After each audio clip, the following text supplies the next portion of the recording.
We picked up Emmanuel Moseley in free agency, and we expected him to be our number 2 corner coming off an ACL tear a year ago this month. And while we wait on his return, it wind up being a little later than we expected due to a hamstring injury that popped up as training camp and the preseason came to an end. So we did not put him on the physically unable to perform list, nor did we put him on short-term IR, and we fully expected him to return week 4, but again, that hamstring got in the way. It seems like hamstrings have been plaguing the league, but looks like Emmanuel Moseley will be making his debut against the Carolina Panthers at home, which is fantastic because as well as Jerry Jacobs played on Sunday, Jerry Jacobs is not a number 2. He's a solid depth piece, but he's nothing more, and that's just my opinion. I know y'all think I'm super critical of Jerry Jacobs, and maybe I am. I love his story. I love his drive, his grit, everything like that. I just don't think he's capable of being a starting cornerback, not at his current skill set. Maybe he can better his skill set and then, take over a number 2 role, but I just don't think it's there now. What did Dan Campbell have to say about Emmanuel Moseley's return? Let me make sure this is, says, it makes us better, Campbell said, of Moseley's potential return to the lineup. We believe it will make us better. He's another guy we like to see if we can get him going this week. There again, if he does, continuing here, he's a guy that we don't feel it would be smart to play him 60 plays, but he's certainly somebody that we like. All right, let's get a look at this week. Feel like the time frame is right, and he'll get a little bit. Campbell said third-year cornerback Jerry Jacobs would still get the majority of the load Sunday at one of the 2 outside cornerback spots. So Moseley is somebody we are desperately trying to get back.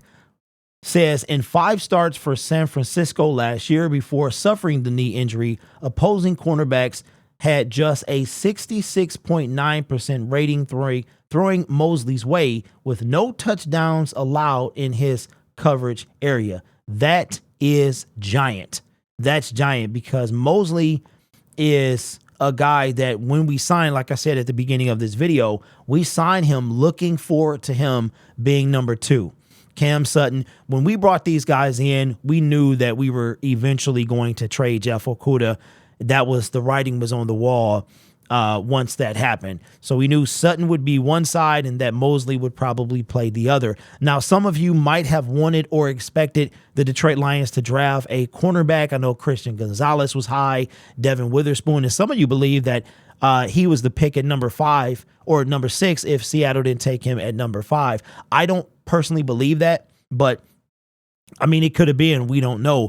But Moseley coming in, sharing the reps with Jerry Jacobs is going to be a good sign. Getting him involved, getting him going, and maybe in week 6, 7, 8, then we can get him going even more. And I fully expect that barring another setback, that by the end, when we come back from our bye week, and going into week 10 against the Chargers, trade deadline has passed by that point. I fully expect Emmanuel Moseley to be that second outside corner opposite Cam Sutton. But let me know your thoughts below. Do you think that that Emmanuel Moseley will get any action? And how many snaps do you think he's going to get? We know 60 games could have anywhere from 65 to 75 plays on offense.